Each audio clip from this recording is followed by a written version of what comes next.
Good morning. This meeting of the House Education Committee will come to order. Today is Monday, March 2, and the time is 8:06 a.m. Members of House Education present are Co-Chair Representative Andy Story, Representative Grier Hopkins, Representative Tiffany Zolkuski, Representative Chris Tuck, Representative Mike Prox, and myself, Harriet Drummond, Co-Chair. We have a quorum to conduct business. Before we begin, I'd like to remind everyone to silence their cell phones. Today, our recording secretary is Shannon McCain, and Madison Truitt is our LIO moderator assisting with tech and teleconferencing support. Thank you both. Today, we will continue our work on House Bill 136, Public Schools, Social Emotional Learning, and House Bill 260, State Education Policy, Early Childhood. First up, we have House Bill 136. Representative Hopkins.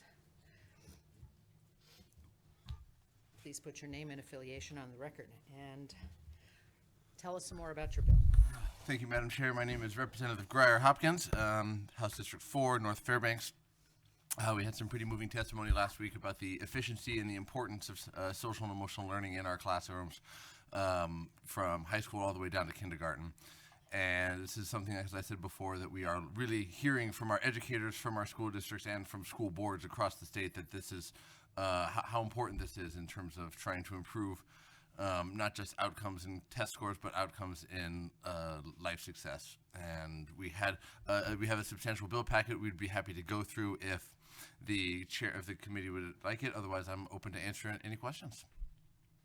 I think a presentation of the packet first and then some questions. How about that? Notice I'm prepared, but I can do it almost from memory. Brief at ease. Addie.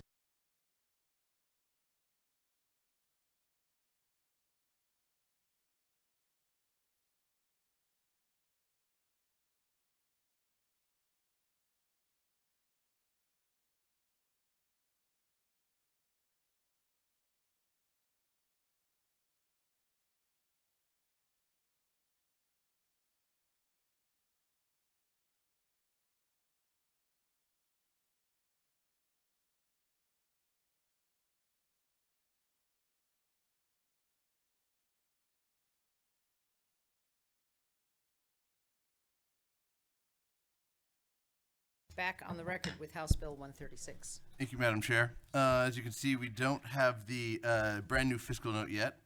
We still have the one from the original bill. Oh, wait, no. This has a $6,000 fiscal note. Do we have a new one? Shall we take an Eddie's? Yeah. Eddie's.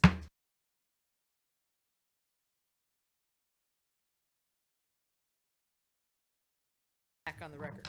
Thank you, Madam Chair. Apologize for that confusion. The fiscal note is still the old one from the new bill. We are waiting to hear back from the administration on what those costs would be to implement it. We do not expect any ongoing costs for this legislation. If anything, at most, it would be similar to Representative Clayman's bill, House 181, where it would be a small gathering to put together the cost would be to create the standards. Second, we have the CASEL framework. CASEL is a CASEL, stands for Collaborative and Academic, Social, and Emotional Learning, which is a private contractor who assists states and schools and school districts in implementing their social and emotional learning based on these 5 different categories: self-awareness, social awareness, responsible decision-making, self-management, and relationship skills, and how those are integrated into the classroom and into the lessons that the teachers are working on. As I said before, many of these attributes are not standalone lesson plans or curriculum that is used. It is an approach to teaching, an approach to interacting with your students. On the next page is an expanded pinwheel framework for how this works. As you can see, it does go from the students to the classrooms to a whole school approach, and also an understanding, working with the parents to understand the impacts that the work that they can do at home with their students, to also teach that resiliency so that their students can be ready to learn the following day. Next is a brief example of social and emotional learning activities that my staff put together for different types of lessons that and where they're taught in the classroom. Is there anything you'd like to expand on that briefly? My only comment would be is that social and emotional learning activities already happen across the state, as you can see from pre-K through 12. And part of our purpose here is to acknowledge that they're already happening, and Alaska students should be getting things to a standard, and that's what we're trying to move forward here, is establishing a standard. The next book we have, the next 2 pages we have, are excerpts from the State of Alaska Early Learning Guidelines. These are actually some of the very early iterations of social and emotional learning that Governor Sarah Palin put together. But in light of far more research and far more expansion into K-12 as opposed to pre-K, we need to, Senate Bill 136 or House Bill 136 would expand those standards to include kindergarten through 12th grade as opposed to just pre-kindergarten, where it is very effective and very important to make sure we're getting our youngest learners the knowledge that social and emotional learning provides. And we'll be addressing, I will be certainly making sure we bring that up when the House equivalent to Senate Bill 6 comes through the Alaska Reads Act here. But it shows that this is not something new in Alaska. In the next few pages, we have the pre-K through 2nd grade social and emotional learning guidelines. And if you look at the bottom right, this is from the Mat-Su Borough School District.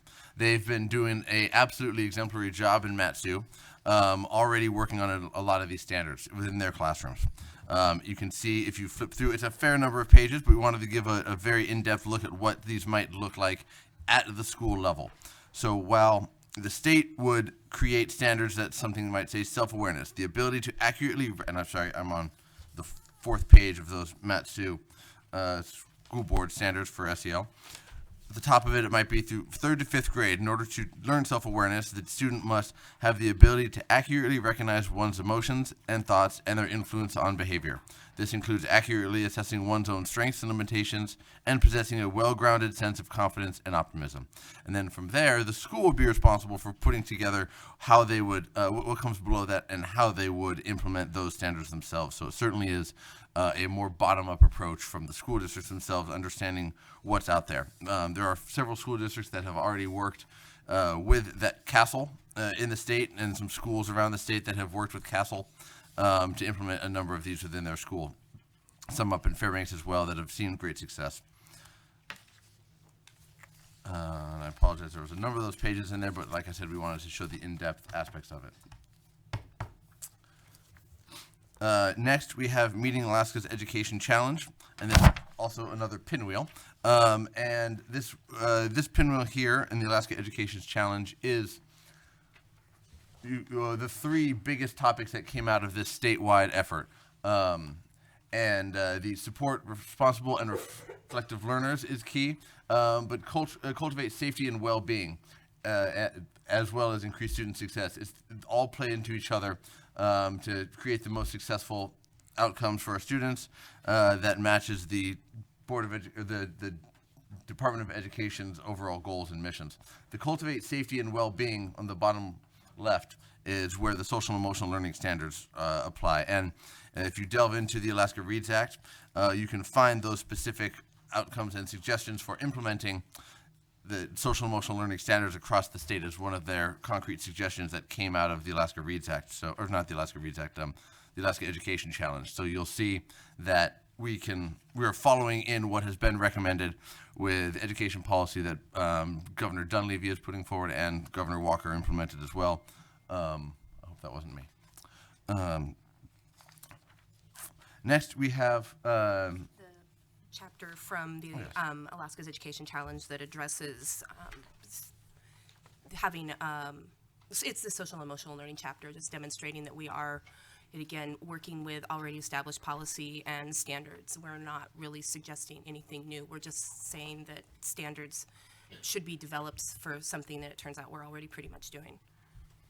Yes, ma'am. So if you skip a few pages, we come upon this page here, which is development of culturally relevant learning standards for social and emotional learning. This is one of the nice parts about these standards is they apply well to culturally relevant curriculum, which is another aspect of the Alaska's Education Challenge that makes these standards very malleable to what the local districts need and what they find in their classrooms, in their schools, and with their students and families as well. And it follows closely with a lot of the CASEL standards, a lot of the Alaska Education Challenge standards as well.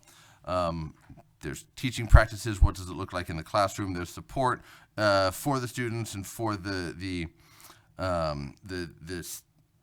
outcomes that we want to see, making sure that it's data-based and that we can demonstrate progress towards goals, so that it's not simply just somebody saying this is working well, but there are standards and data that you can derive from it, and schools would be looking at that to make sure they're spending their money correctly.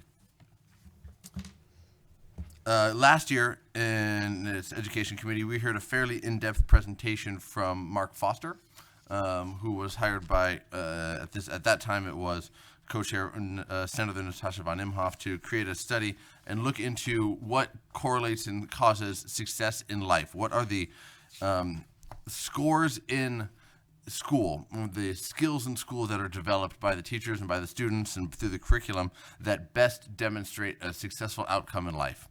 And he went through, you can see that reading is important and math skills are important when it comes to jobs in the market. But we pulled out a couple pages from this, and we have the cover sheet, and then we have on page, we grabbed page 3 of this, which is the next page, and it's critical, because if you look at the caveats and limitations on the right-hand column side, the number 3, social skills tend to be better predictors of success in life. And that was what he found out throughout his presentation, and he returned to several times to demonstrate that while the hard lessons and the 3 R's are still critical, ends up being how those individual students are able to work with other students, to work within themselves, to make sure you're showing up to work on day, to overcome obstacles in the workplace, to understand the critical aspects of teamwork and resiliency and overcoming your own obstacles. That really does lend itself towards greater success. There's a chart on the next page, which is, again, one we pulled out, page 38, that demonstrates, again, where the importance of the social and emotional learning skills drive success in life. And once again, the next page, it was the following one, page 39. If you look over on the right side, social skills as a primary driver of success in school and in life. Teachers' impact on social skills is more predictive of students' long-term success in graduating high school and going on to success in life. So again, teachers' impact on social skills is more predictive of students' longer-term success in graduating high school and going on to success in life. So while test scores are indicative of where that student might be right then on the skills that they need, the overall social skills demonstrate greater success in life and graduating high school, so it's not just how much money they can make. After that, we have some sections from the book that the chair of the State School Board of Education, State School Board, brought forward, the Transforming Schools in dealing with trauma-informed education, and we pulled out the chapter as well in that. Social and emotional learning is making a difference for our students. We have happy learners, students who can focus on academics because they're not sidetracked by a lot of other issues. Their test scores are higher and they have fewer office referrals, is the quote from an Alaska elementary school principal. You can go through that, those next few pages from that state handbook as well to see what the social emotional learning might look like. Again, self-awareness, self-management, co-regulation. You see that these effects last and that social skills can be taught and have data-driven outcomes as well, especially as tied to scores when they come forward. Flipping through a few more pages, one of the other critical things that we have found in our research and working with different areas of the state's education aspects from, this one came from the Alaska Association of School Boards in our meetings with them. This is what do employers look for? What do employers look for in their new hires, in their new students, and what are the skills they're looking for? Skills, competency, you have speaking, you also have knowing how to learn, working with others, and the work attitudes, where towards the bottom you see a good team member, respects others, willing to learn and understand rewards. They're also responsible and self-disciplined. Those are skills that the employers are looking for that tie exactly back into many of the key points that we've touched on. So it's not just that these scores are successful or that we see a success in life. It is directly what the employers are looking for when these students graduate high school and are ready for the workplace. We have another one similar to it. It's just another what's great in a career. Alaska's employers expect good attitude, good work ethics, and several other things that also apply to social and emotional learning. We did a fair bit of research, and we apologize for the way this next one is printed. Came from a large PDF. But it is also another academic study on social and emotional well-being, and there's volumes and volumes and volumes of data on the online documents. If you want to really delve into this, I think my staff and I was able to get about 700 pages worth of studies, so we didn't want to make this bill packet that thick, so we pulled out specific pages. And you go through the 5 different domains that match up very closely with what the Alaska's Education Challenge wants, and Alaska's school districts are also seeing, and what those standards are being implemented within the Mat-Su school districts as well. Anchorage has very good standards. Mat-Su has very good standards. Juneau has very good standards as well. I think that Second Step you guys are working with, that's very effective. But one of the aspects of the hearing last week that I heard, the one note that really rung true with me was from the Anchorage School District, where the woman who's in charge of the social and emotional learning policy went through when she was talking about how it was implemented a decade plus ago in Anchorage. Was they saw pockets of success. They saw schools implementing this well. They saw classrooms implementing this well, and they started expanding it in pilot programs. But what they really wanted to see was not just pockets of success, but overall success in the entire school district with these good ideas and good lessons that are moving forward. So while there are some school districts that are doing this on their own, ensuring that the rest of the school districts have these same standards that the successful school districts are seeing is critical for making sure that it's not just pockets of success, but all of our students in every district are able to move forward. And as the research continues to grow and the support for social and emotional learning continues to grow in our school districts and across the country, more and more of our school districts are starting to take a crack at this, but not all of them.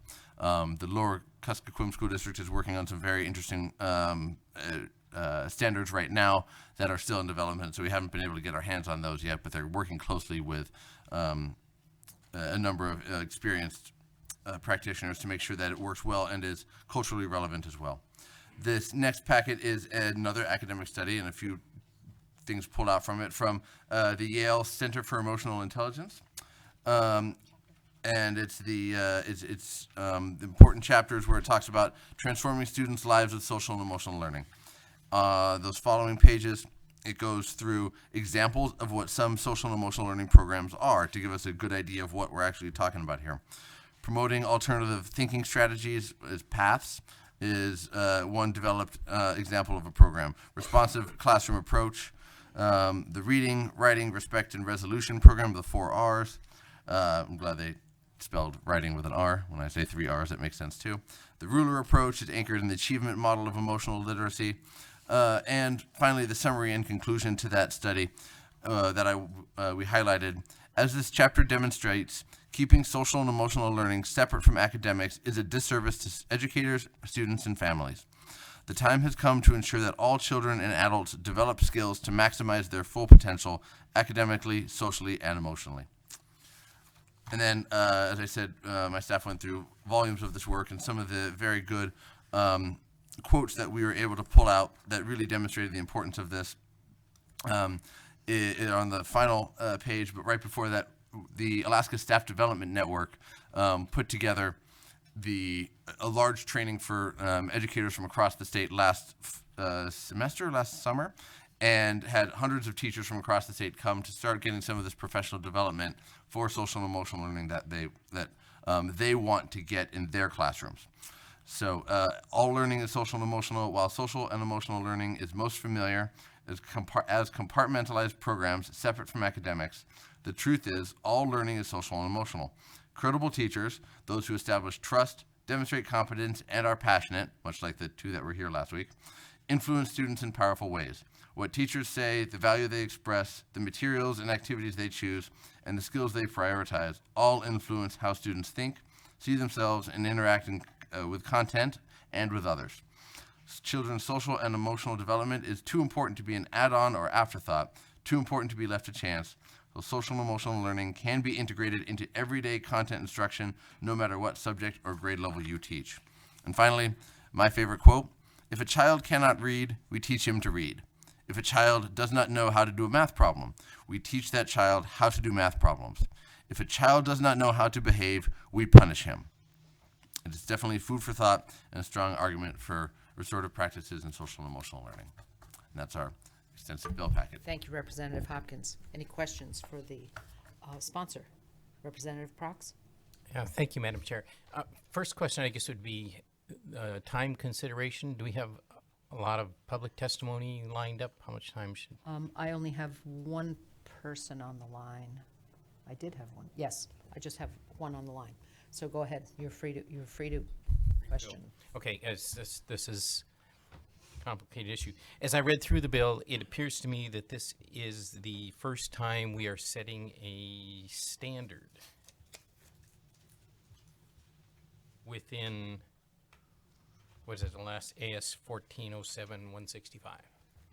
A standard, as opposed, in my mind, there are standards of measurement, so everybody knows what an inch is when we're talking about an inch, or a gallon is when we're talking about a gallon. But those are very concrete things. And we're dealing with,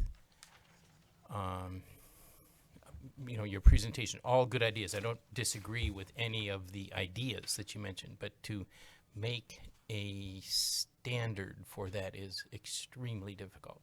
Society has been struggling with that for 4,000 or 5,000 years. So is it, what I'm really uncomfortable about, and you can help me with, is the need for a standard to do this, rather than letting what's going on continue and just develop it, something emerges, best practices emerge. Does that make sense? I think so, Mr. Prox. So Representative Prox, through the chair. The standards do not they don't designate what a gallon looks like in the classroom. Right. They look like, they demonstrate more how to fill that gallon in the classroom. So we're not setting the definite answers for what the school districts decide to do, what curriculum they decide to use, what professional development they decide to use. The standard is more, and if we go back to the Mat-Su standards that they have put together, it would be similar, like I said, self-awareness for pre-K through second grade. The ability to accurately recognize one's emotions and thoughts and their influence on behavior. This includes accurately assessing one's strengths and limitations and possessing a well-grounded sense of confidence and optimism. Then your standards within that self-awareness category would be 1A, students demonstrate an awareness of their emotions. And then you move to the right and it says the objective, and it has activities and examples. Those objectives and activities and examples are what the school districts would be putting forward and demonstrating on their own. The standard is critical for making sure that they're going in the right direction, guiding those school districts, making sure that they are implementing this important learning strategy so that their students can see the greatest success. So it's, like I said before, the standards are critical for making sure the districts are moving forward in the right direction, not exactly how to do it. So we all need to have gallons of water, but what that gallon looks like at the local level, and if it's in a plastic container or a glass container, is up to the school district itself. Okay. Follow-up? Well, yes, thank you, Madam. Just to use a separate example to express my concern, both of us are familiar with the air quality problem in Fairbanks, in the North Storm Low. So there is a standard for the quality of the air that you have to meet. That's one thing. And then we got into how to meet that standard, and that's where all the argument started. So that's what I'm struggling with right now, and I'm just going to have to give that some more thought. Thank you. Thank you, Representative Price, through the chair. We do have standards for math and for science and for reading. Right. And so this would be included in many of the other standards that we have. So this is not a foreign concept to school districts. It's the prescriptive nature that they shy away from, and we're avoiding that. Yep. Okay, very good. Thank you. Further questions? Representative Story. Yes, thank you, and thank you for bringing this to the Education Committee. And I have a few questions. One, I just wanted to make a thought, and I'm sitting here, and when I look at regulating our behavior and getting skills for how to do that, I'm really taught, it just makes me aware that it's going to benefit our domestic violence rates going down because we're learning how to handle all of our emotions, fear, anger, loss. And it also makes me think our child in need of aid cases will go down, and just has such a long-term promise. And I'm so pleased that so many of our districts are doing this after it's been recognized for a long time, the need to behavior management, so to speak. But it's also recognizing when students come to school, they're bringing so many things of what's happening at home, and schools can help kids learn how to do restorative practices, as you said. And so it makes me think, very much so, have you talked to the University of Alaska to see if they're pre-teaching of these standards to our educators? So the districts, of course, will carry on, but it's nice to know. So I'm asking that question, and I'm also asking nationally, on our other university programs, are they teaching these standards to our educators of today, since brain science has come so much now, and it's all aligning together. And so there's that question. And then the third question is, have you assessed, and maybe it's the School Boards Association or DEED, how many districts are, of the 53 school districts, how many are, you've named a few, but how many are in need of doing this? Madam Co-Chair, through the chair, we have not talked to the university specifically about what they're teaching up there in school, or in the different schools of education. We know that they teach classroom management, and they do discuss this on small group levels, but certainly we have not gone through with a fine-tooth comb the different courses offered up there. So we will reach out to them and discuss that with them to see what efforts they're putting forward. And at a national level, this is not also something that we've done. So we can look into that, see if there is any studies out there, or any, I guess, accumulation of data, rather, that describes what different school districts or universities are teaching for this, and see what lessons are out there. From what we understand, most of the work is being done at the school district level and at the state professional development level. And no, we, again, did not comb through all 53 school districts' curriculum and standards. Not all of them have them online. These are the ones that were very easy to grasp. I think Juneau had some good online ones as well. I don't think Fairbanks has theirs online as much. And Anchorage has some, but these Mat-Su ones were so well structured. And because it's not required at the state level yet, there's no, thank you, at the state level, there's no K-12 accumulation of this data. So it's not this district is performing up to these standards or even implementing these standards, but the House Bill 136 would moving those standards forward would get us a better idea of which districts are putting them forward well or not. But because a lot of them don't have their curriculum and their standards on their websites as much as some others, it's just difficult to comb through them one by one. Follow up, Go ahead. please. Yeah, thank you.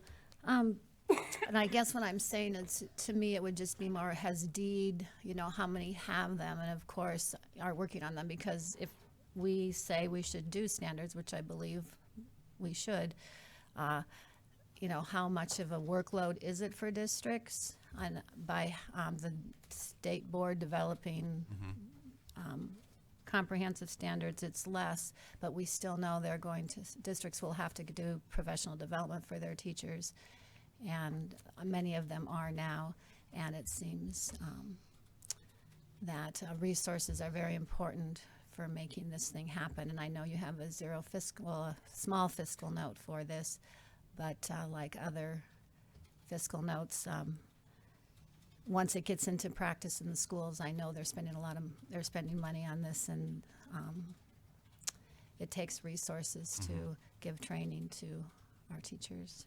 Representative Story through the chair, it certainly does. And we're not in denial of that. That was why we stepped back from our bill last year that required school districts to spend a certain amount of money on social and emotional learning to creating standards for how those districts would implement social and emotional learning. And that bill last year was opposed by numerous school districts, and more or less the smaller ones opposed it because of the level of the tightness of their budget, and making it harder to move some funds around, while some of the larger school districts were okay with it because it is easier for them to shift money around in different ways, and most of them are already spending that 1/2% of their state money on social and emotional learning.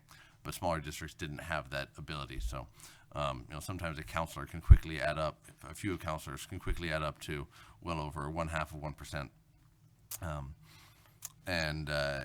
We are expecting some level of fiscal note, although what that turns out to be, I'm expecting it to be fairly small. But again, we ran into opposition last year on that bill, and this year we are receiving support on this bill from those same organizations who were concerned about that unfunded mandate. So we feel we have overcome that concern. Follow up, Madam Chair? Go ahead, Representative Story. Yeah, thank you. And I guess what I'm saying is, and it's our thoughts, my thoughts, and it's the same when I asked the university question. University's budget's being cut, and we're asking to respond to what the current brain science is and the current needs of students are. And just like we're asking our school districts to do that, it seems that we always have to look at our education funding. We're the ones who are mandated to fund what's needed for schools to be successful. And so I think we need to look at making sure that we are increasing our funding for critical areas like this, so we can meet the needs of our children. Madam Co-Chair, I agree. Representative Tuck. Thank you, Madam Chair. Through the chair, just looking at the bill, when we talk about standards, we mentioned earlier that there's math standards, there's reading standards, there's those types of standards, but those standards are based on student outcomes, not on instructional, I almost want to say instructions, but standards for instruction. I mean, this is just standards for instruction. We're not looking at standards for behavior outcomes, are we? Or what is this? What are the standards that we're looking for? It looks like to me it says statewide standards for instruction.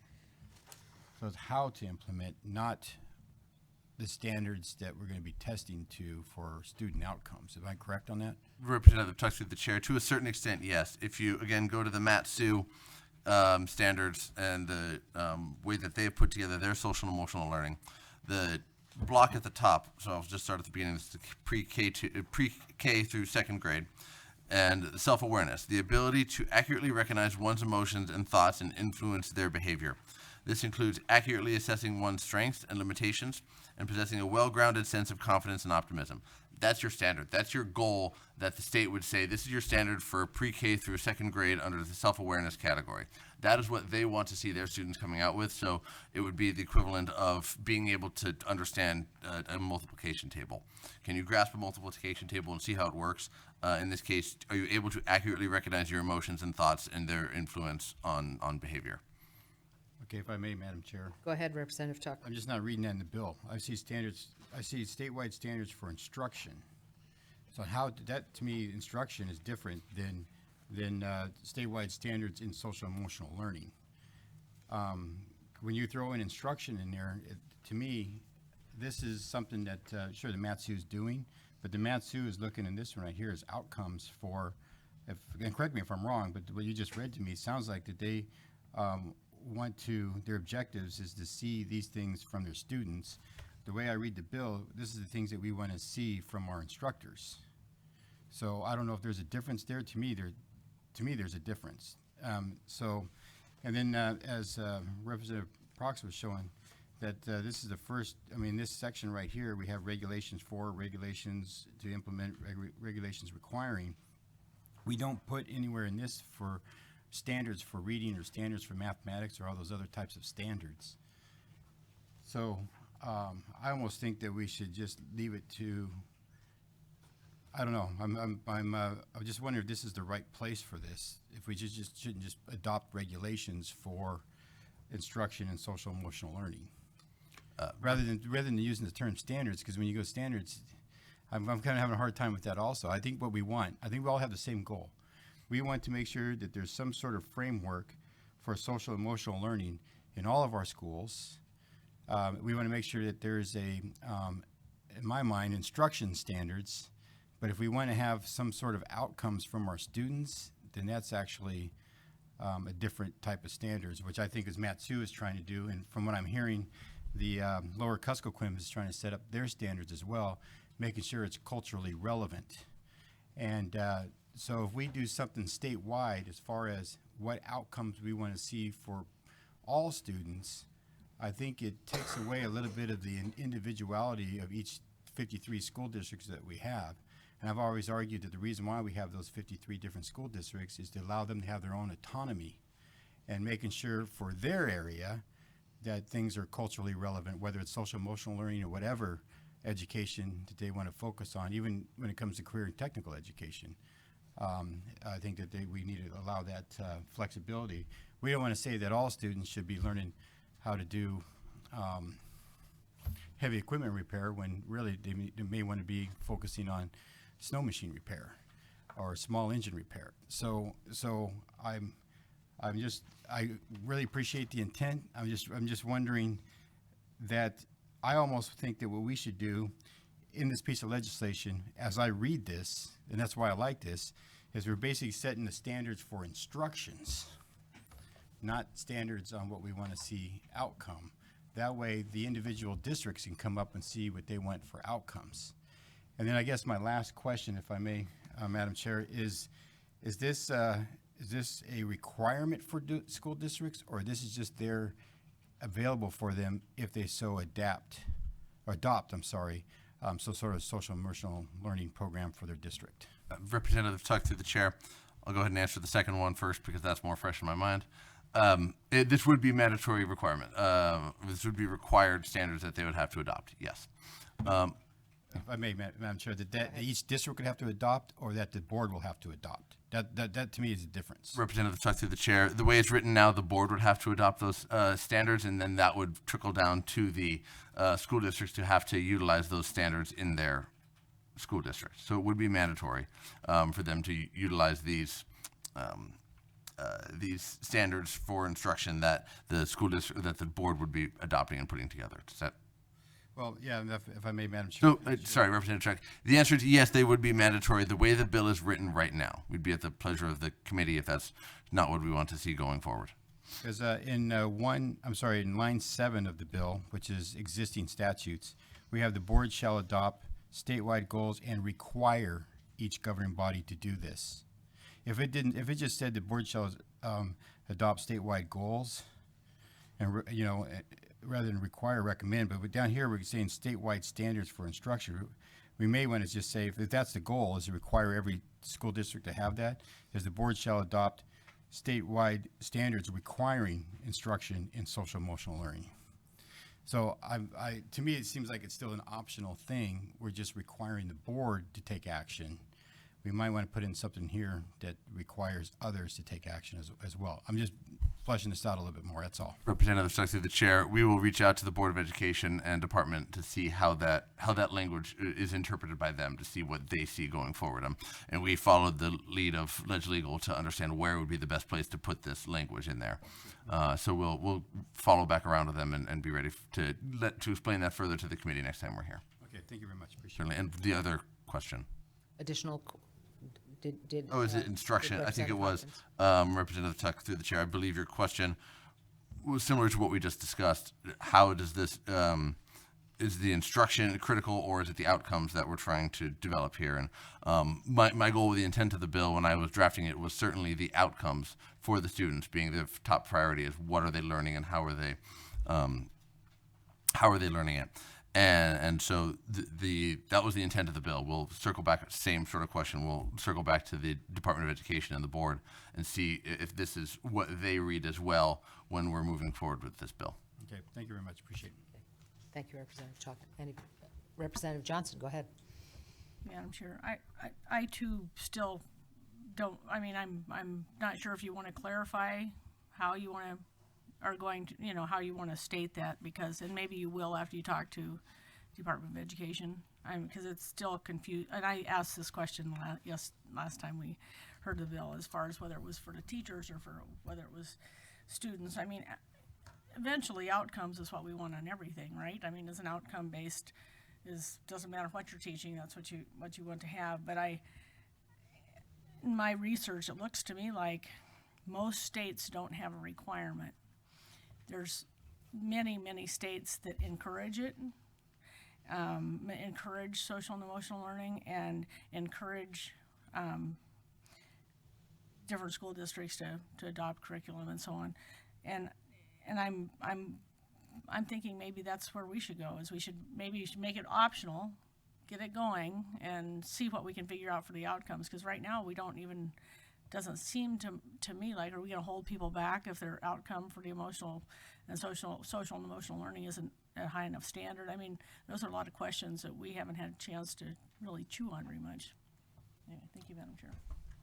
Representative Johnson, through the chair, I know, anecdotally speaking, students do get held back if they're not emotionally ready to move into kindergarten or from kindergarten to first grade. So, you know, it often isn't based simply on test scores, but is that child ready, especially at the very, very early ages? Are they ready to move on? So, without those standards in place, it is currently happening, but we're judging those students if they're ready or not. But, you know, I'd be happy, Representative Johnson, I'd be happy to continue to discuss what optional aspects of it look like or not. Maybe having simply this discussion here and putting options into the statutes as where school districts can look at for concrete examples of where they can go might help implement it in some other places. Maybe they might just poo-poo it and push it off to the side and worry about what they're currently doing that might not be working as well. And you are correct. There are not a lot of states that have this as a standard out there. There are a lot of states that are starting to develop it more and understand the importance of it more, and also how it's developed in that classroom. So states that do have some of these standards, I believe it's only 3 of them. We'd be the 4th, I believe, are excited about the direction that they've been going so far. All right, thank you. Representative Solkuski.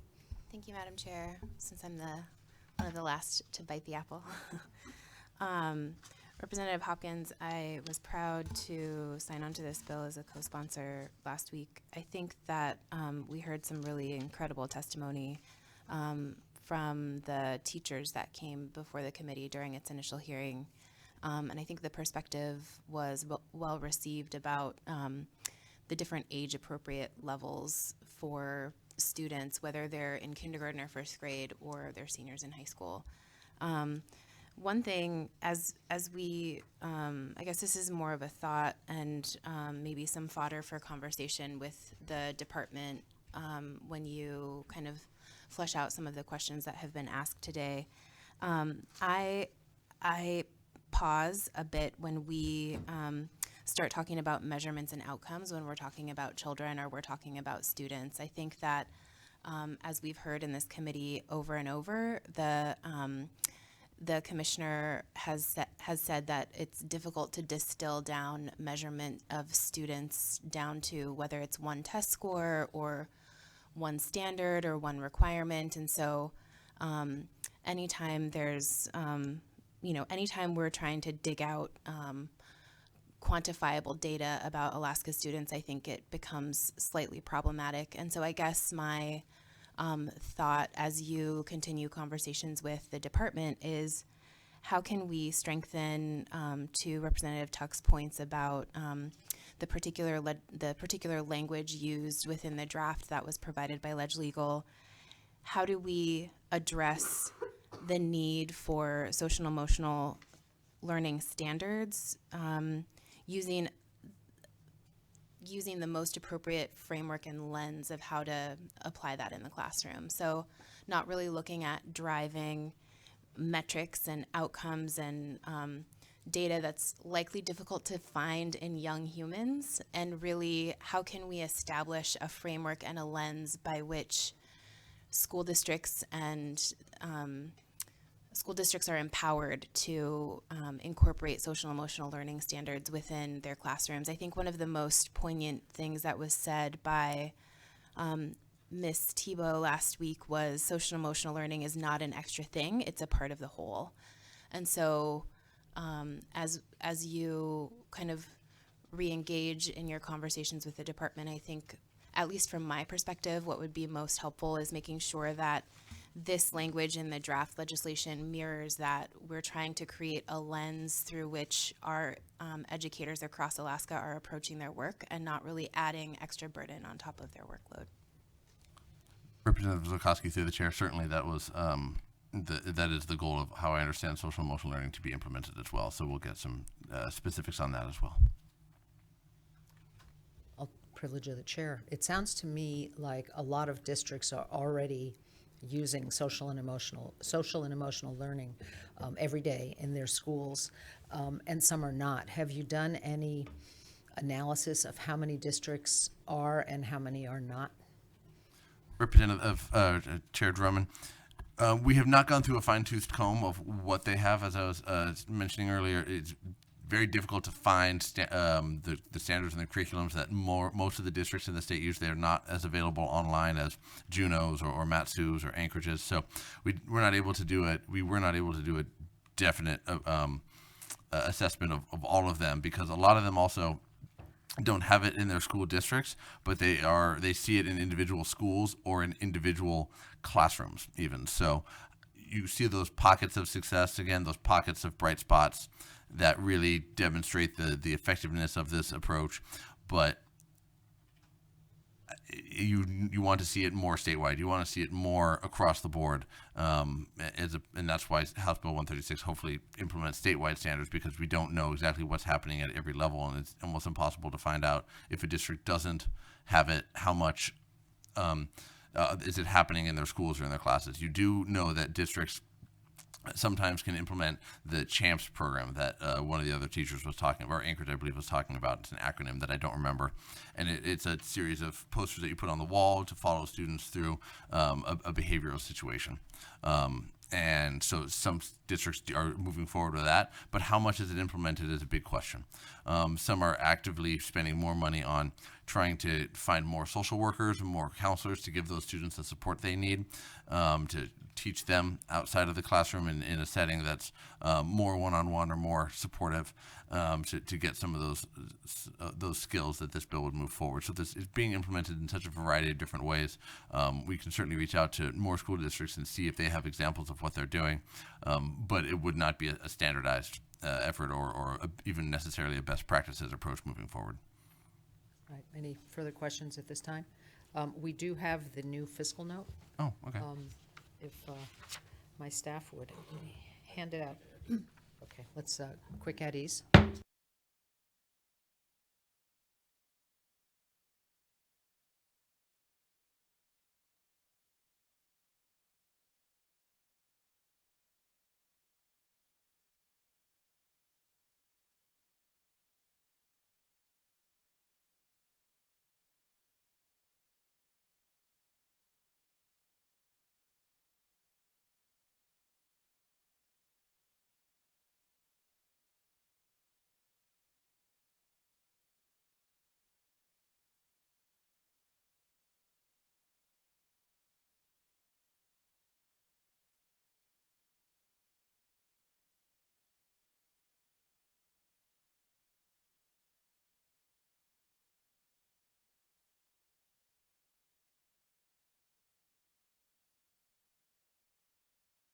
Okay, back on the record. The revised fiscal note is out, and Erin Harden of the department and Tamara Van Wy, also of the department. Tamara's on the phone and Erin is in the room. If they would come forward and speak to us on this issue. Ms. Van Wy? Good morning, Chair Drummond. Yes, good morning. Hold on a moment. Let's get Erin at the desk. I think I'd learn watching other folks. Good morning. For the record, Erin Hardin. I'm the Legislative Liaison for the Department of Education and Early Development. Thank you to the committee aides for assisting us with getting the fiscal note in front of you here this morning. Since the committee substitute was adopted Friday morning, the department went back and did an evaluation of the new bill language and have produced the following fiscal note in front of you. So the language in the fiscal note entirely replaces the bill language that was referenced before the committee substitute was adopted. As the bill sponsor has noted, the department has taken a very similar approach to how our analysis was completed on House Bill 181, the Mental Health Education Bill. What you see before you in the FY 2021 appropriation request is a $60,000 increment for travel, a $41,000 increment for services, totaling $101,000. Then continuing on in fiscal year 22, a $12,000 increment. The explanation for those funds is on the back in the analysis section. Very similar to House Bill 181, this reflects the current work and best practices of the department when we look at adopting statewide standards. So for example, in fiscal year 2021, there's money associated for a year-long contract to assist the department with bringing statewide stakeholders together for the development of content standards specific to social and emotional learning. Facilitation of bringing folks together in person to convene to review those standards and make recommendations. I should note that that would be in addition to work that would be done asynchronously. The department heavily utilizes video conference means as well to conduct that work, but we do feel it is a best practice to bring folks together at least once, if not twice, to evaluate those standards. That is a best practice that we have been doing, I think, for the past several sets of our standards. And then moving on in FY22, that $12,000 increment for the creation and printing of those standards booklets so that we can ensure that that information is distributed to all of our schools, school districts, and any relevant stakeholders. So with that, myself and Director Van Wy are available to answer any questions. Okay, Representative Tuck. Thank you, Madam Chair. So in developing this fiscal note, was the department looking at standards of teaching methods, or were they looking at standards of curriculum, or were they looking at both? Because that was the question I was asking earlier, Representative Hopkins, was what standards are we focusing on? To me, it says standards for instruction, so that's, to me, it's standards of teaching methods. But I just want to see the department's perspective on that. Sure. Through the chair, Representative Tuck, thank you for the question. I would actually like to divert that to Director Van Wy on the line, as she oversees our health and safety team and is much more equipped to answer that question than I am. Thank you. Thank you, Erin. Through the chair, Representative Tuck, that's a great question.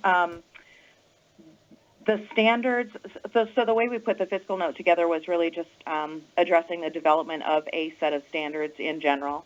The way the language is written in the committee substitute is very much like other sets of non-assessed standards that we have in the Department of, or for the Department of Education and for statewide use. When standards are not assessed, the ones that are assessed, of course, are our language arts, our math, and our science standards. Standards beyond those assessed areas are really voluntary for districts, so they're able to determine whether or not they will adopt that set of standards, choose their own. Sometimes it's a hybrid.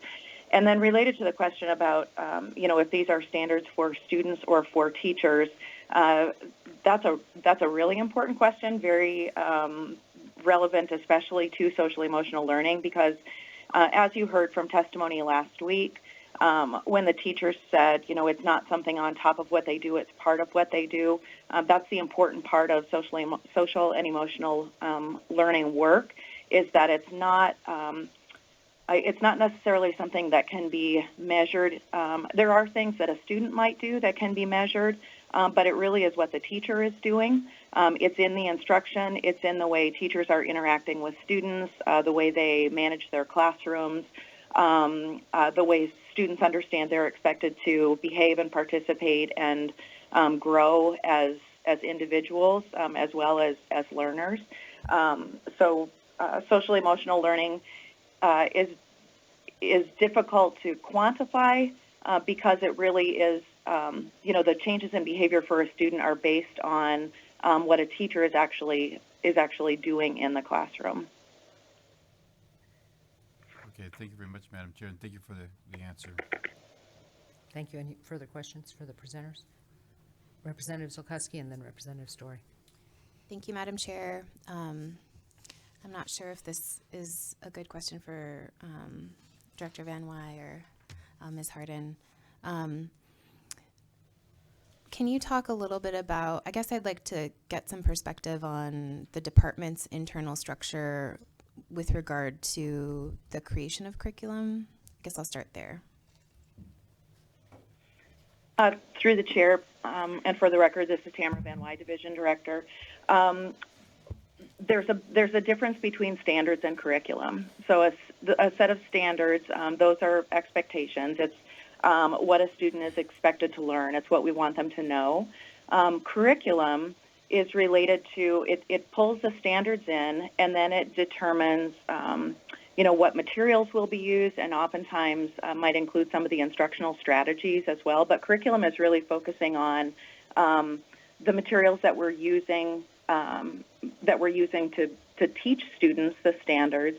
But it's a very intricately woven web, so to speak. Curriculum is complicated because it does include the standards and the materials and sometimes instructional strategies, all aimed at helping to ensure that students are learning the content.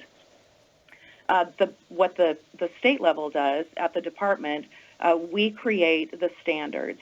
And then at the district level, that's where the curriculum comes into play. So at the district level, and in Alaska with local control at the district level, districts and at the site level sometimes, they are the ones who are choosing the actual instructional materials that they'll be using and instructional strategies that are being used in the classrooms. Follow up. Go ahead, Representative Zulkowski. Thank you, Madam Chair. Thank you, Director Van Wy, for the explanation of standards versus curriculum.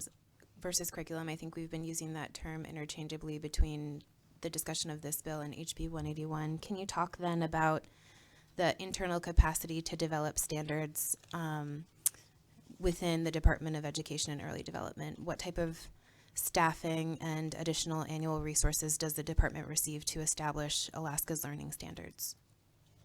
Certainly. Through the chair, when we are either creating new standards or updating standards, it's quite formulaic. The department routinely will do basically what's explained in the analysis piece for the fiscal note. We contract with a facilitator. We'll contract with an organization or an entity or sometimes an individual that has a great deal of content area expertise in a particular area. Then we convene stakeholders. I think you hear again and again in testimony related to any bill that reaches House Education or just education in general, that stakeholder input is very important. We're talking about what's being taught to children across the state, so there's a lot of interest. And educators in our districts and our schools especially very much want to be involved in that process. So it's part of that formulaic structure that the department uses, that once we have selected a content area expert and someone to facilitate the meetings, then we do bring stakeholders together so that we are absolutely certain there are educator voices involved in the decisions. And as was mentioned in earlier testimony, we look very carefully at the kinds of the regional representation, for one thing, representation from the various school districts, different types of educators, so at different grade levels, different points in their career, so that we get nice representation and a great balance in voices. And then those folks work together, and having personally participated in a lot of those meetings over the course of the last 25 years, I can tell you that those convenings are they're very rigorous in terms of the conversations that occur. The educators involved take the job very seriously because they know that the standards that are being developed will impact students across the state and that they'll last for a long time. So once those conversations have taken place, then the contractors will go back and work with the department to put together drafts of standards. Then they'll go back to the stakeholder groups for additional feedback and review. They'll go back to be tweaked again. That iteration might happen several times. And then, of course, before anything is adopted by the State Board of Education, it's also out for public comment. So it's not a quick process, and it's not as easy as just writing something up and putting a rubber stamp on it, because it's very important with our standards, especially, that educators from across the state are involved and have had a voice and feel that the standards that have been developed are the best that we can provide for our students. Final follow-up. Go ahead. Thank you, Madam Chair. Thank you, Director Van Wy. I think what I'm hoping to understand, and I expect that the department cannot presume, just like the legislature cannot presume any particular bill is going to reach the finish line. I would hope that while this is being presented as a fiscal note, that if there is success between, this committee spoke about alignment and the relatedness of both social and emotional learning as well as mental health education standards. And so I would hope that as the department considers, all things equal, if both pieces of legislation were successful, that there could be some cross-pollination that would drive down the cost burden for the department to develop these standards. I also, considering the discussion that we had on House Bill 181 and mental health education, what we understood is that because health education standards are voluntary, that it's been roughly 2 decades since those standards have been revised. And so I guess I understand the department's position in putting forward as responsible of a fiscal note that takes all things into consideration, but I would hope that the reality, if this bill was able to be successful along with the one that seems quite similar in alignment, that this is not the actual cost that the state would bear in order to develop these standards. And Chair Drummond, if I may, Yes, through go the ahead, Ms. chair, Van Wy. yes, we've actually already had those conversations within the department as we've been following 181, and then with the conversation about 136, the committee substitute last week, that because this work is so similar, that if both bills were to pass, that we would work very hard to make the process for both of these happen at the same time, which would result in cost savings. However, because the bills are being introduced separately, 2 separate fiscal notes that may look like they duplicate each other have been introduced. Okay, Representative Prox and then Representative Tuck. Thank you, Madam Chairman. I guess I'm tripping first over the concept of the word standard versus the word guideline. Would it help to talk about this as, it seems more like a guideline than a standard that we're trying to develop? And your question is for Division Director, Department of Education, Van Wy? Yes, I guess that would be the first one. I'm sorry. Okay. Ms. Van Wy? Certainly, thank you. Through the chair, Representative Prox. The language that is used related to education when it comes to essentially the word that you're using, guidelines for education and expectations for what we want students to know, those are referred to as standards in education. So while they may seem like guidelines, in educationese, basically they're referred to as standards. Okay, so thank you. And a follow-up, if I may? Follow up. Yes, thank you, ma'am. Do I understand correctly that on the fiscal note, the amounts 101,000, 21, 12,000, and 22 is just for the State Department of Education's outlay, correct? Is that correct? Through the chair, Representative Prox, yes, that is correct. Okay, and if I may, Go ahead, Representative. do you have any estimate of what the stakeholders, the cost to the stakeholders of participating in the development process?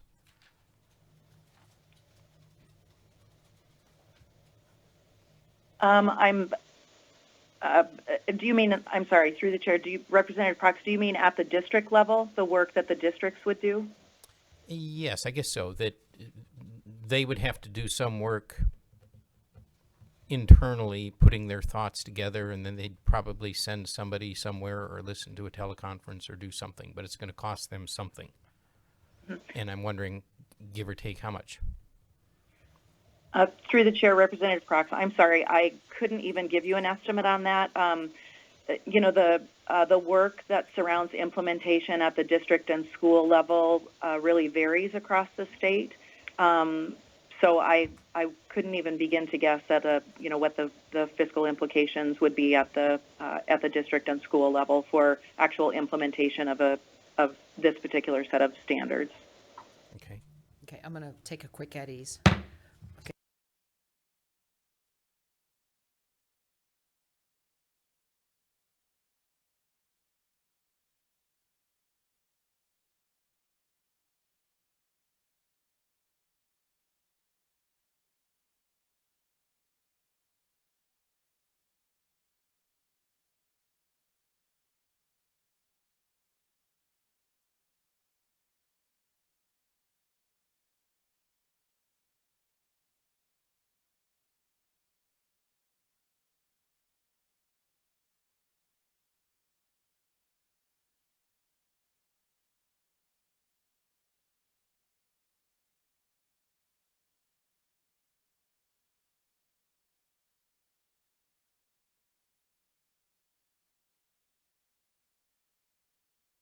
Okay, back on the record. All right, any further questions for Ms. Harden or Ms. Van Wy? Representative Tuck, go ahead. Thank you, Madam Chair. And I think I heard earlier, Ms. Van Wy, that non-assessed standards are voluntary. Did I hear that correctly? Through the chair, Representative Tuck, that is correct. Basically, the standards that are assessed, language arts, math, and science, are very specific. So while some districts have adopted their own set of standards in those content areas, they're very close, if not identical, to the state's standards.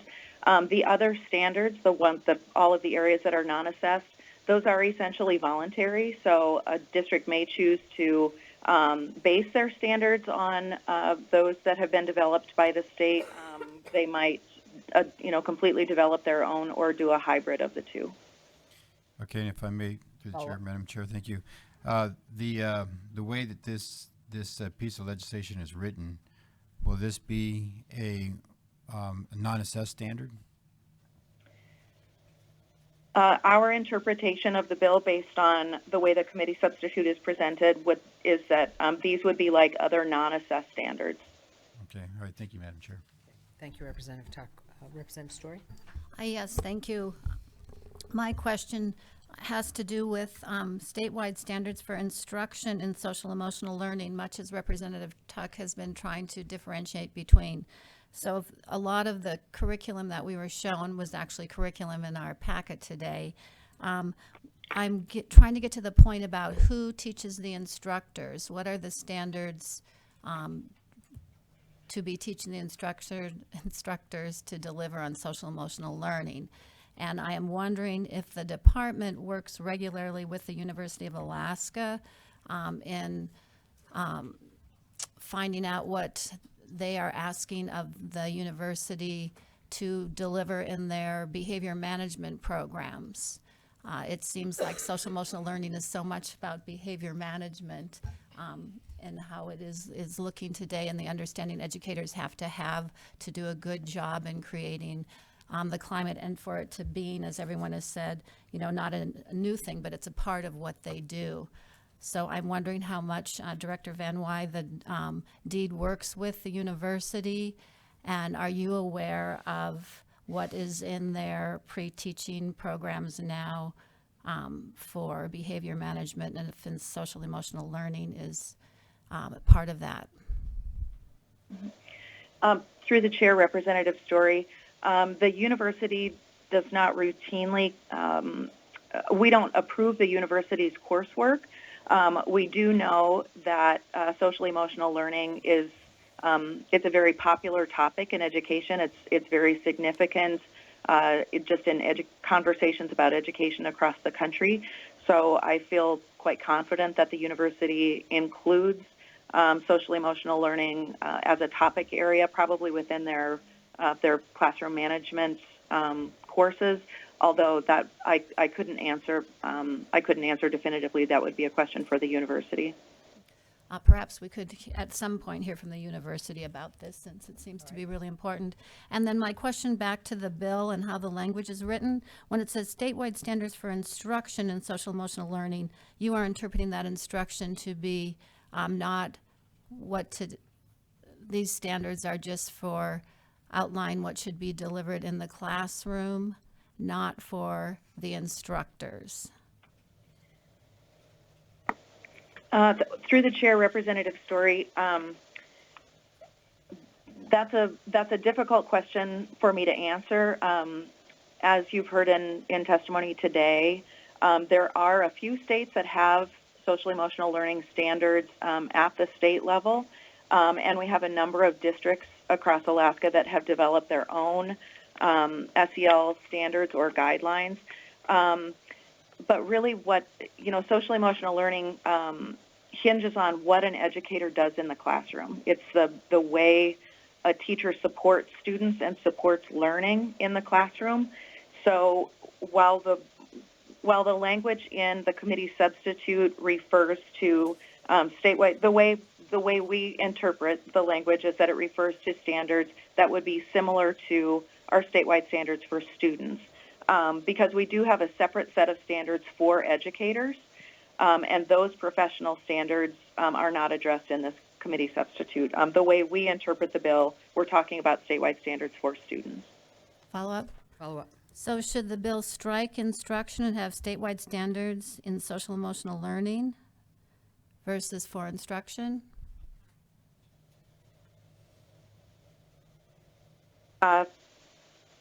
Through the chair, I would like to discuss that with colleagues in the department and get back to you on that. Thank you.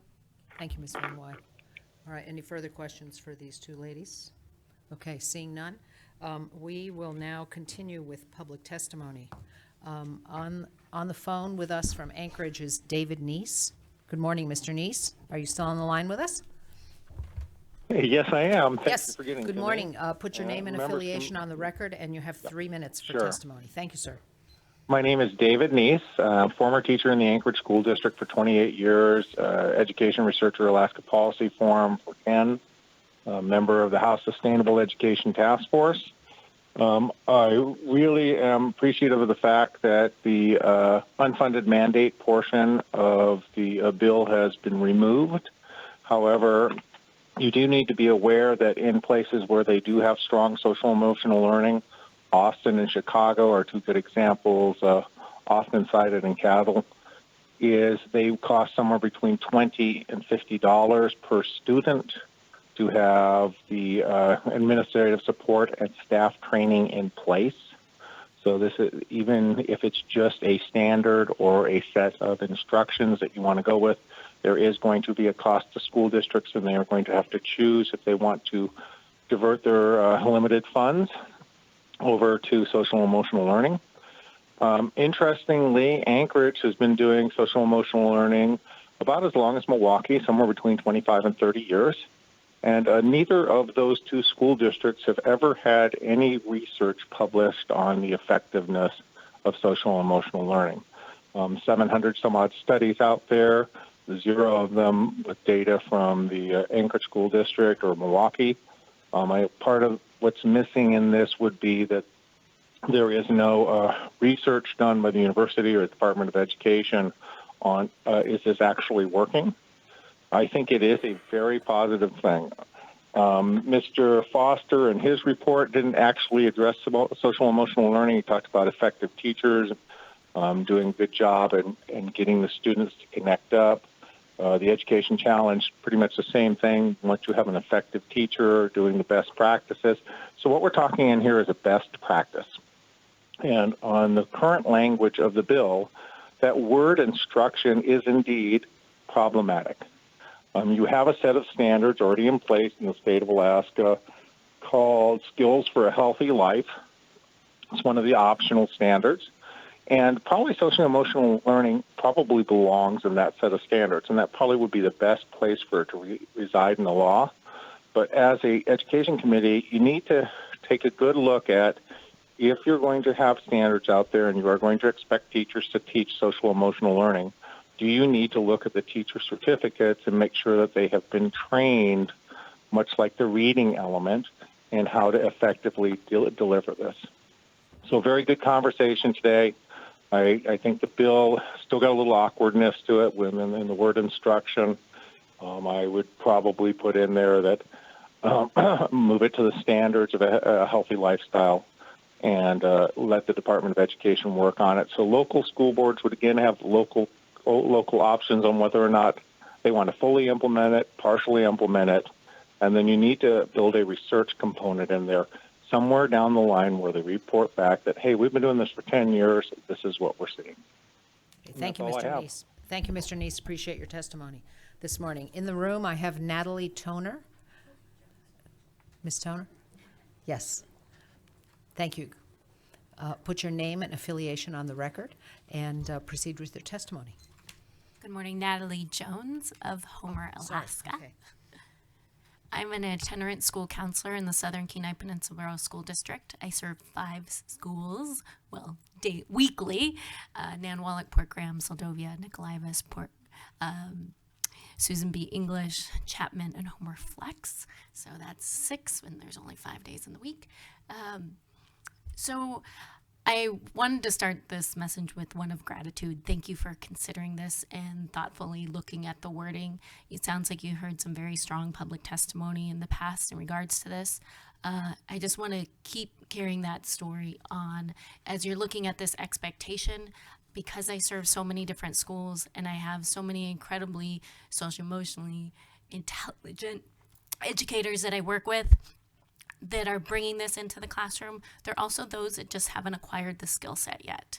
So when I was hearing that differentiating between educators and the students, I want the students to have the opportunity for this, however that it can be afforded. I believe it is through those educators. As school counselors, we cannot be the ones that are holding this up. It is just a system-wide program that needs to take place and how you engage with students. And a lot of that, like you said, is already happening on that day-to-day. However, there are some skill sets that can definitely be added to that. And as someone who will often get students who have the behaviors and they say, hey, here's Johnny, XYZ, or here's little Sally. Well, we know that a lot of those things can be mitigated in the classroom with these components every day. So I just ask that you keep considering this, and however you are able to bring it forward, I thank you very much for your consideration of these important topics, because it is day-to-day how our students will be successful in life. So thank you so much. Thank you, Ms. Jones. Appreciate it, and sorry for screwing up your name. I'm sorry, you're an itinerant counselor? School counselor, correct? School counselor for 6 different school, not districts, but 6 different schools within the Kenai Peninsula Borough School District. That is correct. Great. Thank you. Looks like you have raised some questions. Representative Zukoski and then Representative Brox. Thank you, Madam Chair. I think it was in this committee, maybe last session, where we were talking about the ratio of counselors to students, and it's particularly sobering in many of our urban areas where there might be 1,200 to 2,500 students per counselor. How many students are within kind of your reach, and do you have colleagues that support the work that you do? Yes, so there's 3 itinerant school counselors out of our 43 schools in our school district that serve the rural population. Most of them are serving 5+ schools. Our numbers, our national model is a 250 per school counselor. However, for rural, it's 125, because we know those challenges that are associated with serving rural population. I mean, I fly to work 3 days a week, and a air taxi that just limits my time. Dependent on weather today, I wouldn't have been able to fly because of 30-mile-an-hour winds. So the amount of service that students are receiving and actual time that they're getting, and at those 2,500 level, you're looking at approximately 10 minutes per student per year. Thank you. Representative Brox. Thank you, Madam Chair. I'm not familiar with any of the towns except I've been to Homer. You're saying you serve 6 different schools, Homer being the one the area, not the schools, the society of Homer, but there's some Homer, and then I'm guessing that there are some fairly smaller schools. Is that? Correct. So across the bay from Homer, you have Soldovia, which is Susan B. English, and then Port Graham, and then Nanwalek. Port Graham and Nanwalek are Alaska Native villages. And then I have Nicolaivis, which is a Russian Orthodox village, about a 45-minute drive from Homer, with roads being the way they are right now with the winter. And then the alternative school in Homer proper, and then the middle school in Anchor Point, which is about 25 minutes north of Homer. Okay. Follow-up? Follow-up. Thank you, Madam Chair. And so what I'm trying to get a feel of is whether there is a difference in needs and what is socially acceptable, the skill sets that you need between living in Homer or more one rural village or a different one. There was one you said there was a Russian Orthodox, and there was another different cultures. Can we make a common approach to all of those?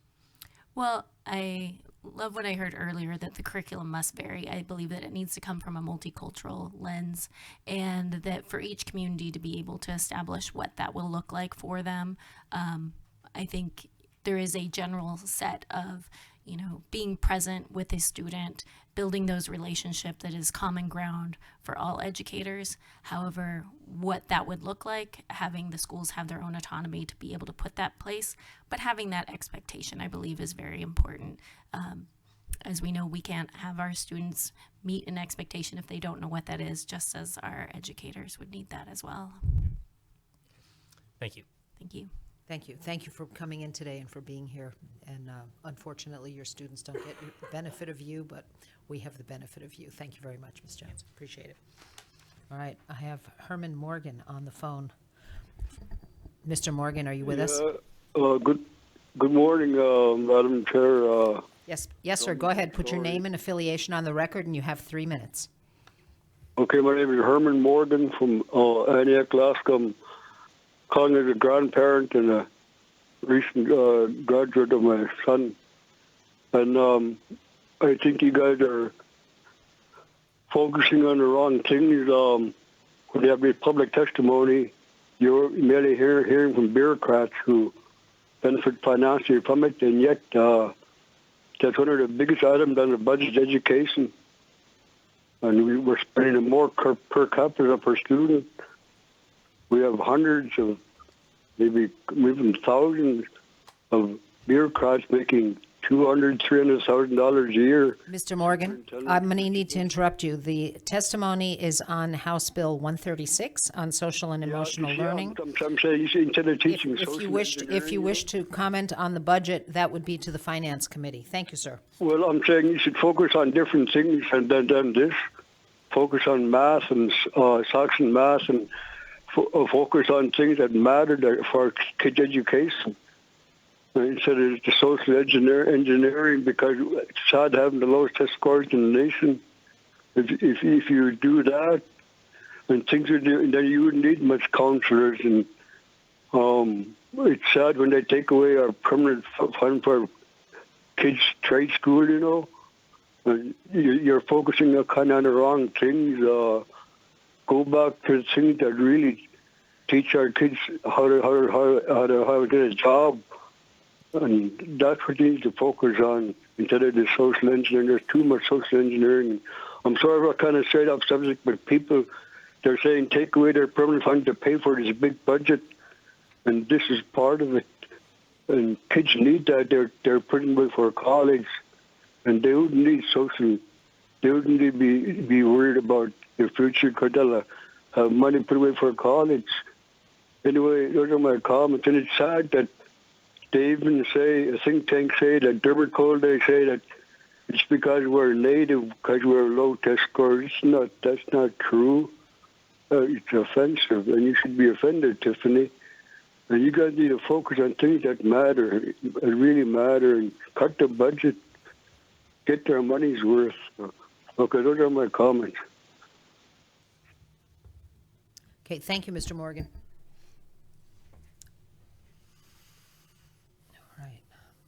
All right, let's see. Does anyone else in the room wish to testify on this bill? Okay, seeing none, I'm going to close public testimony, and I'm going to hold this bill. Quick at ease.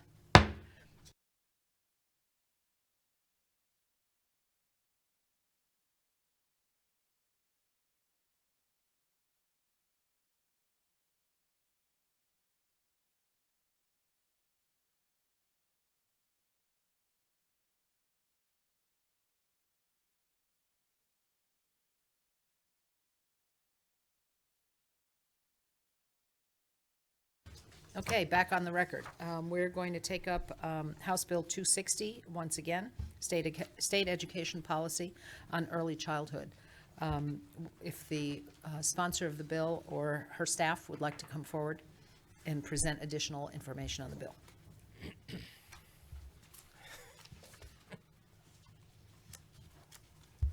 Good morning. Good morning. Lively committee this morning. Always. Good morning. I'm Representative Garen Tarr, District 19 from Anchorage.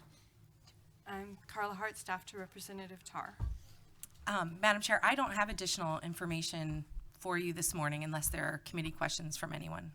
Did we address committee questions last time? I'm trying to remember. Madam Chair, I don't believe we did because we were right at the end of the committee hearing. That's right, we squeezed you right in at the very end, of a very busy couple of hours. All right, any questions for the bill sponsor or her staff on House Bill 260? Which strikes me as something that we could combine with the other two bills going forward. Not necessarily combine them physically, I know that creates legal problems, but in terms of how the department deals with these issues of social and emotional learning and the issues of this particular bill on child development. Representative Story? Yes, thank you. And I'm hoping you can help reorientate my mind to what your bill will do. If you could, because I know you talked about restorative practices in your testimony last week, and if you could state by looking at the bill what you hope to achieve and how this works into our state policy. Sure. So just as a recap, I was sharing just some of the work we've done over the last several years with educators, and that included hosting these restorative justice summits and restorative practices, just like social emotional learning, are underneath a bigger umbrella of trauma-informed practices. And so this is really getting at sort of the umbrella policy, if you will, about being trauma-informed in our policies. A couple of years ago, we were working on a resolution that called for adopting a statewide trauma-informed policy, and we were able to insert that language into the Department of Health and Social Services statutes via Senate Bill 105, but that's specific to the HES statutes, and so this then now would be specific to Department of Education. And right now, if you look at AS 1403-015, the state education policy is pretty brief at this point. It's just pretty general in nature. This would add to it. And what I was describing is last meeting was that my experience both as an educator and as a legislator has told me to move slowly on these kind of statewide implementations, make sure that you have the professional community standing alongside you. So that's why we've tried to work on this over the last 4 years and work with educators. I had listed some of the communities, and I know Representative Tuck and Representative Zolkowski were absent for part of the presentation. So just to list them again, Anchorage, Fairbanks, Palmer, Wasilla, Valdez, Homer, Sitka, Juneau, Bethel, Chivac, Chignik, and Queethluck are some of the communities where we've had educators come for the trainings that we've offered. So the way I would like to move forward on this is that the feedback I got from educators was that they're interested in supporting a statewide policy. They like the idea of trauma-informed being the umbrella, and then having some ability at the district level to decide how they implement trauma-informed practices through social emotional learning, through restorative practices, through inclusive school communities. There are a lot of different ways that you can be trauma-informed or trauma-engaged schools. And so this is kind of the overarching idea. But as you had heard at that last meeting, some of the challenges that our educators face in terms of what the students are experiencing in their lives, their home lives, their lives outside of school, they're bringing that all to school with them. And so as an educator, then you're confronted with, the trauma they may have experienced and how that impacts their ability to learn. And so this piece is more to orient our thinking around these ideas rather than implementation of a new policy. But what's been very exciting is that in the Department of Health and Social Services, after we passed this statute, they have been evaluating their programs. And again, it didn't include new spending or new program mandates, but just reevaluating them to see how they meet this. And what it gives an opportunity for is to be sort of more prevention oriented. We do a lot of crisis response and crisis intervention. This language allows us to be more prevention oriented and achieve greater success. Representative Story, follow up? Thank you. Yes, so this would be a policy statement and almost what we have been talking about with social emotional learning and adding mental health into our standards as part of the groundwork that we're doing to carry this overall policy, which you feel is lacking in the state. Through the chair to Representative Story, yes, I think this, once we have this as part of our state education policy, then it directs us to do other things. And again, going off of the recommendation from educators that I've been working with, we looked at a number of pieces of legislation from around the country. And what people really liked was the idea that the trauma-informed, trauma-engaged was the umbrella, and then that they had some ability at the district level to make decisions about how that would be implemented and how to meet that standard. Thank you. And if I might add, Madam Chair, I know Senate Bill 6 is kind of the one that's getting a lot of attention and has a significant funding component to it. So part of this is to introduce the concepts and the thinking, but then I had mentioned that I hope that there's follow-up legislation that would ask for funding to do other things, like the funding that would be necessary for the social emotional learning standard. But this is just that first step towards that. And again, in my experience, it's good for us to proceed slowly so that we do it right. And that's my goal. I like what you said about orienting our thinking. Okay. Any additional questions? Representative Prox. Thank you, Madam Chair. Just to clarify, make sure I'm thinking right here. In the existing statute, 1403.015, there's just one single paragraph, and then we're adding a new subsection B. But there is no A. Is that just a typographical error, or am I missing something? Through the chair to Representative Prox, the A there's not an A right now because there's only one item, but then I believe when they do the drafting and add this to it, then there'll be an A and a B. Okay. As part of the technical. That's just a technical yeah, problem, technical in other words. cleanup. Okay, very good. That's just new guy. Reviser of statutes, thank you. That's what I was Yes. trying to think. I Right. was hoping it would come to me, but we have to have them help us with the technical cleanup and yeah, so thank you. I figured it was easy. I miss these buttons on computers all the time too. If I may have a follow-up. Go ahead, sir. And as I read the existing 1403.015, it's a very broad statement, and it would seem to me that what you're trying to accomplish is permissible, I suppose, within the existing statute. And the reason I'm asking this, I used to sell insurance, and I told people when you compare one insurance policy to another, look for the thinnest policy you can find, because that's the broadest coverage. And I would think the same thing, that we could do this without putting this into statute. But when we do put something into statute, well, then that might even cause some other things we don't think about. So is this really necessary? Can they do this now? Through the chair to Representative Prox, I think it is necessary, and after working with these educators over these last several years, it is something that we're hearing more and more about. And I think that's why you heard some of the public testimony on the other piece of legislation.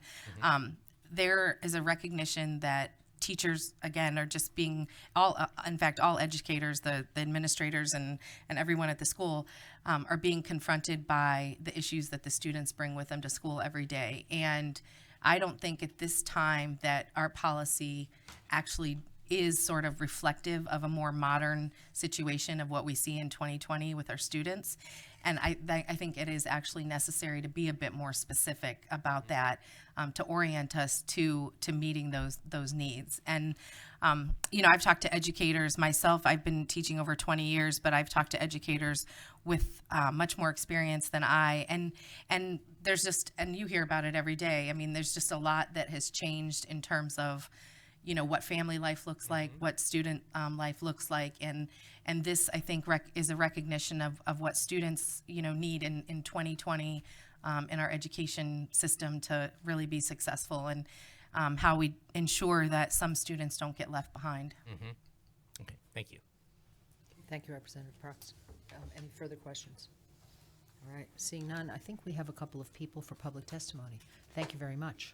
Thank you. Okay, I have Katie Boats on the phone. Katie, are you with us? Yes, ma'am. Can you hear me? Yes, ma'am. Go ahead. Put your name and affiliation on the record, and you have 3 minutes to testify on Alrighty. House Bill 260. Okay. Thank you. Good morning, Madam Co-Chair Drummond and Madam Co-Chair Story and the rest of the Education Committee. My name is Katie Boat, and I am speaking on behalf of myself. I would like to explain what happened when I was in 6th grade. While I was going to school at the age of 12, I was repeatedly raped in my home. My predator was 6 years older than I, and I was a friend to one of my brother's side. Back then, 20 years ago, almost to the date, sexual abuse was a taboo to talk about. Therefore, I never even told my parents that I was being hurt. My mother saw the act with her own eyes and called the police and got the court system involved.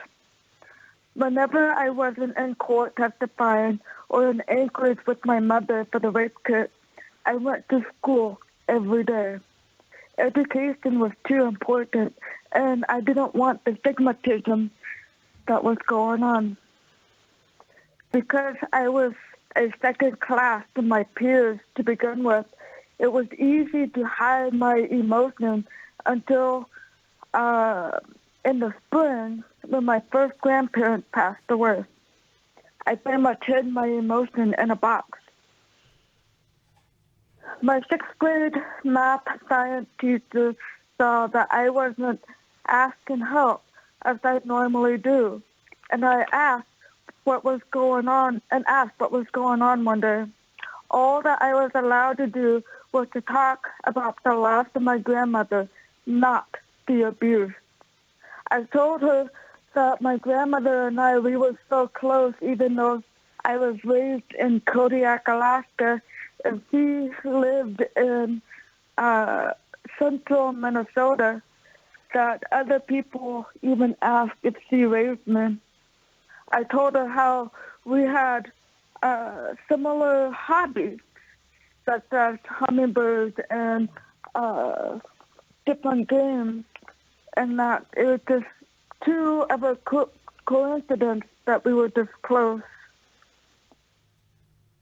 As a school bus driver now who has profound deafness, I can tell when a student has something bothering them, even though they are verbally saying that they're okay or that they are fine. Oftentimes, people interpret the word fine as freaked out, insecure, neurotic, or emotional. The sooner these students get the help that they need in school, the better they are in their workforce and in their studies. I've mentioned that I did not ask questions as I normally did, and haven't I had both the abuse and the loss of my grandmother, I would have asked questions in regarding to math. To this day, I probably stand at a sixth grade math because of what happened. Thank you. Thank you very much, Ms. Boats. Any questions? All right, thank you. Representative Tuck? Thank you, Madam Chair. I just wanted to thank Ms. Boats for her testimony. I know that's not an easy thing to share publicly, and I just want to thank her for her courage to be able to do so. Thank you, Madam Chair. Thank you, Representative Tuck. All right. Let's see, anyone in the room wish to testify on House Bill 260? Okay, seeing none, I'm going to close public testimony. And at this time, I'm going to hold this bill.